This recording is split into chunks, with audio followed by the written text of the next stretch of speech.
ሰላም ለውላችሁ። ይህ ፌስ ፋም ኪዩዝ ነው። በዛሬ ቪዲዮ የመጽሐፍ ቅዱስ ገጸ ባህሪያትን ታዋቂ ንግግሮች እንገምታለን። እያንዳንዱ ጥያቄ ላይ ማን እንደተናገረው ለማወቅ 10 ሰከንዶች ብቻ አላችሁ። ዝግጁ ናችሁ? ውጤታችሁን መመዝገብ እንዳትረሱ። ያገኛችሁትን ውጤት ደግሞ ኮመንት ላይ አሳውቁን። ዝግጁ ከሆናችሁ ጀምር። ባሪያ ይሰማልና ተናገር ያለው ማን ነው? ሀ ሳሙኤል፣ ለ ዳዊት፣ ሐመሩሃ ሙሴ፣ መ ያዕቆብ።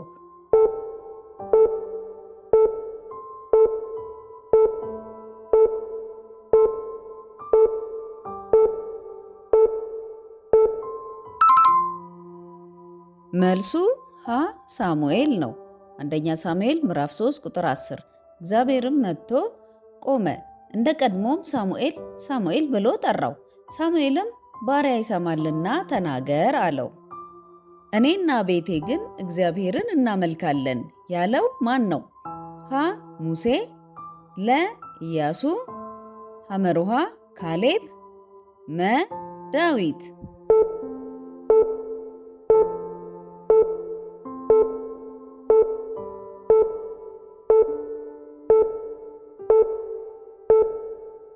መልሱ ኢያሱ ነው። ኢያሱ ምዕራፍ 24 ቁጥር 15። እግዚአብሔርንም ማምለክ ክፉ መስሎ ቢታያችሁ አባቶቻችሁ በወንዝ ማዶ ሳሉ ያመለኳቸውን አማልክት ወይም በምድራቸው ያላችሁባቸውን የአሞራውያንን አማልክት ታመልኩ እንደሆነ የምታመልኩትን ዛሬ ምረጡ። እኔና ቤቴ ግን እግዚአብሔርን እናመልካለን። እግዚአብሔር ሰጠ፣ እግዚአብሔር ነሳ ያለው ማን ነው? ሀ ሰለሞን፣ ለ ዳዊት፣ ሐመሩሃ ኢዮብ፣ መ ሙሴ።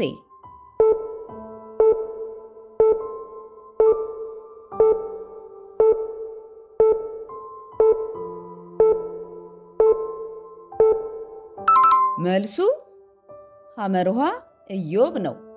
ኢዮብ ምዕራፍ 1 ቁጥር 21 እንዲህም አለ፣ ራቁቴን ከእናቴ ማኅፀን ወጥቻለሁ፣ ራቁቴንም ወደዚያ እመለሳለሁ። እግዚአብሔር ሰጠ፣ እግዚአብሔርም ነሳ፣ የእግዚአብሔር ስም የተባረከ ይሁን።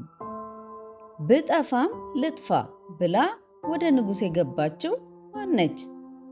ሀ ሩት፣ ለ አስቴር፣ ሐመሩሃ ዲቦራ።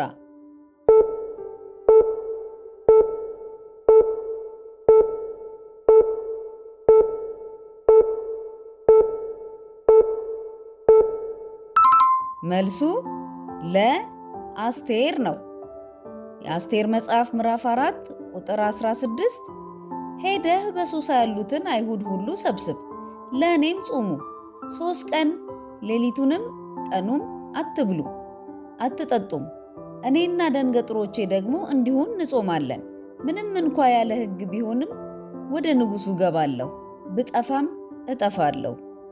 ከሰው ይልቅ ለእግዚአብሔር ልንታዘዝ ይገባል ያሉት እነማን ናቸው? ሀ ጴጥሮስና ሐዋርያት፣ ለ ጳውሎስና ሲላስ።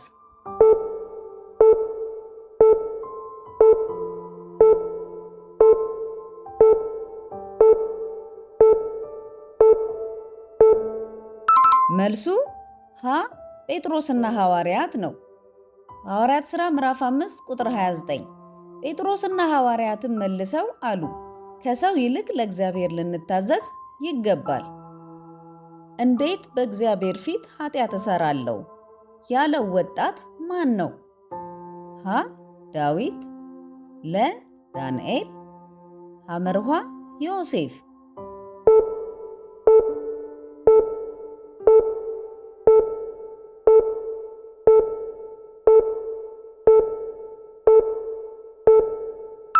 መልሱ ሐመሩሃ ዮሴፍ ነው። ዘፍጥረት ምዕራፍ 39 ቁጥር 9 ለዚህ ቤት ከእኔ የሚበልጥ ሰው የለም፣ ሚስቱ ስለሆንሽ ከአንቺም በቀር ያልሰጠኝ ነገር የለም። እንዴት ይህን ትልቅ ክፉ ነገር አደርጋለሁ? በእግዚአብሔር ፊት እንዴት ኃጢአት እሰራለሁ? አምላኬ አምላኬ ለምን ተውከኝ ያለው ማን ነው?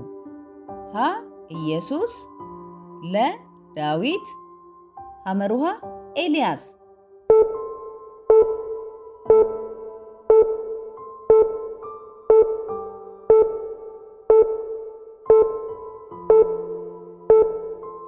መልሱ ሀ ኢየሱስ ነው።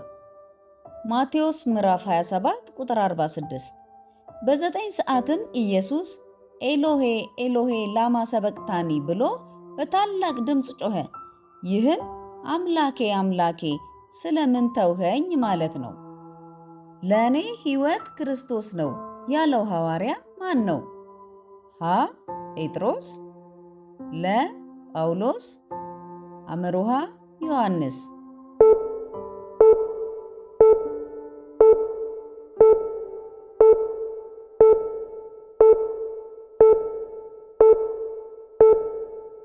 መልሱ ለጳውሎስ ነው። ፊልጵስዩስ ምዕራፍ 1 ቁጥር 21 ላይ ለእኔ ሕይወት ክርስቶስ ሞትም ጥቅም ነውና ይላል። የጥበብ መጀመሪያ እግዚአብሔርን መፍራት ነው ያለው ማን ነው? ሀ ኢዮብ፣ ለ ዳዊት፣ አመሩሃ ሰለሞን።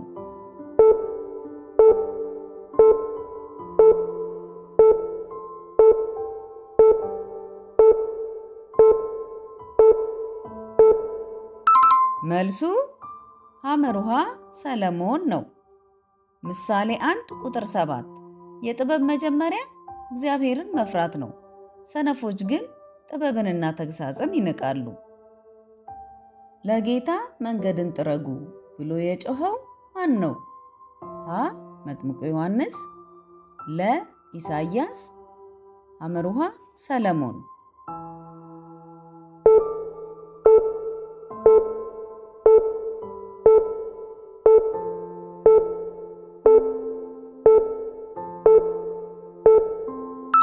መልሱ ሀ መጥምቁ ዮሐንስ ነው። በማቴዎስ ምዕራፍ 3 ቁጥር 3 ላይ በነቢዩ በኢሳይያስ የጌታን መንገድ አዘጋጁ ጥርጊያውንም አቅኑ እያለ በምድረ በዳ የሚጮህ ሰው ድምፅ የተባለለት ይህ ነውና። ምድሪቱን ድል እናደርጋታለን ያሉት ሁለቱ መልእክተኞች እነማን ናቸው? ሀ ሙሴና አሮን፣ ለ ኢያሱና ካሌብ።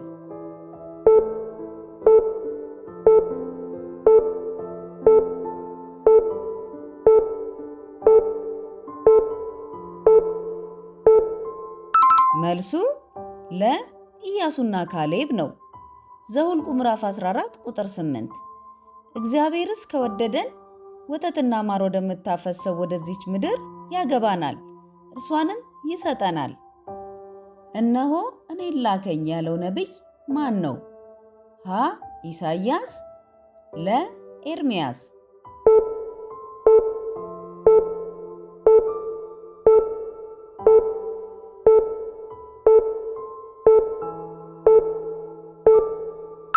መልሱ ሀ ኢሳይያስ ነው። በኢሳይያስ ምዕራፍ 6 ቁጥር 8 ላይ የጌታን ድምፅ ማንን እልካለሁ ማንስ ይሄድልናል ሲል ሰማሁ፣ እኔም እነሆኝ እኔን ላከኝ አልኩ። እግዚአብሔር አምላክ ፈጽሞ አይተውህም ያለው ማን ነው? ሀ ኢያሱ፣ ለ ሙሴ፣ ሐመሩሃ ሰለሞን።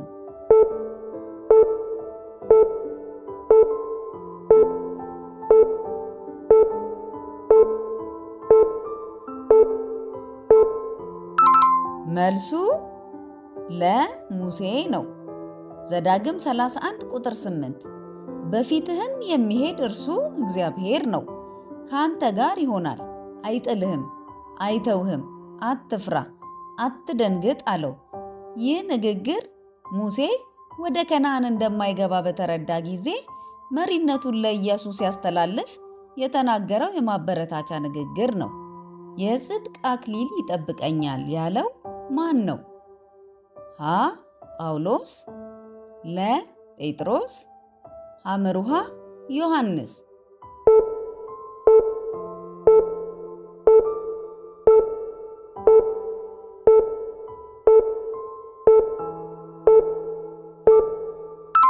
መልሱ ሀ ጳውሎስ ነው።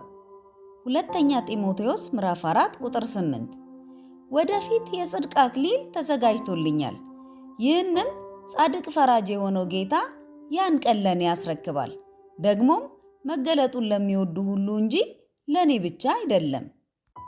በመጀመሪያ ቃል ነበረ ብሎ የጻፈው ማን ነው? ሀ ጳውሎስ፣ ለ ዮሐንስ፣ ሐመሩሃ ሰለሞን።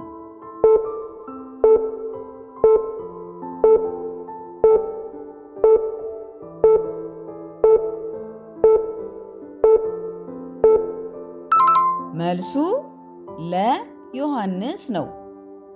በዮሐንስ ምዕራፍ 1 ቁጥር 1 በመጀመሪያ ቃል ነበረ፣ ቃልም በእግዚአብሔር ዘንድ ነበረ፣ ቃልም እግዚአብሔር ነበረ።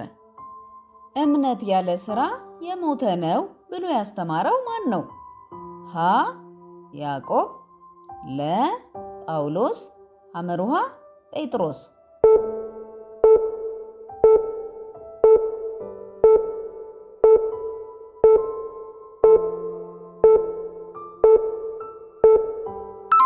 መልሱ ሀ ያዕቆብ ነው። የያዕቆብ መልእክት ምዕራፍ 2 ቁጥር 26 ላይ ከነፍስ የተለየ ሥጋ የሞተ እንደሆነ እንዲሁ ደግሞ ከሥራ የተለየ እምነት የሞተ ነው ብሏል። በሰላም እተኛለሁ ያለው ማን ነው?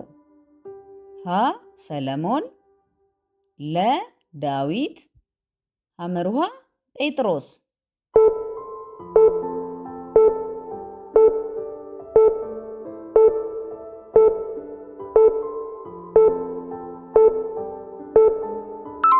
መልሱ ለዳዊት ነው። በመዝሙረ ዳዊት ምዕራፍ 4 ቁጥር 8 ላይ በሰላም እተኛለሁ አንቀላፋለሁም፣ አቤቱ አንተ ብቻህን በእምነት አሳድረኸኛልና። ጌታ ሆይ አንተ ሁሉን ታውቃለህ ያለው ማን ነው? ሀ ጴጥሮስ፣ ለ ጳውሎስ፣ ሐመሩሃ ያዕቆብ።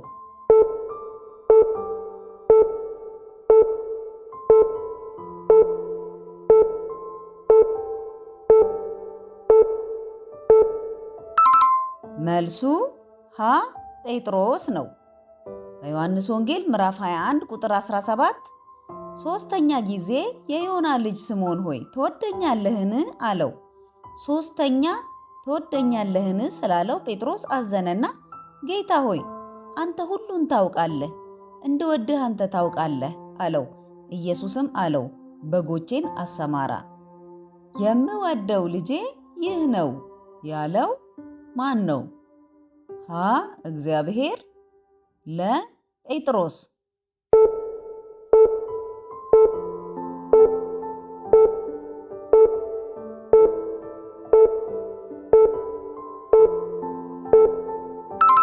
መልሱ ሀ እግዚአብሔር ነው።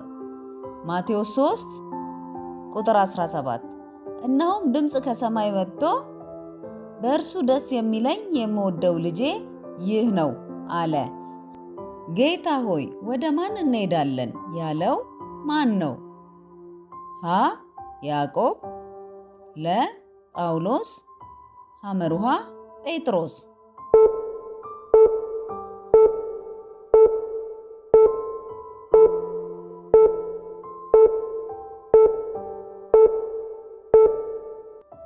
መልሱ ሐመሩሃ ጴጥሮስ ነው። ዮሐንስ ምዕራፍ 6 ቁጥር 68 ስምዖን ጴጥሮስ ጌታ ሆይ ወደ ማን እንሄዳለን?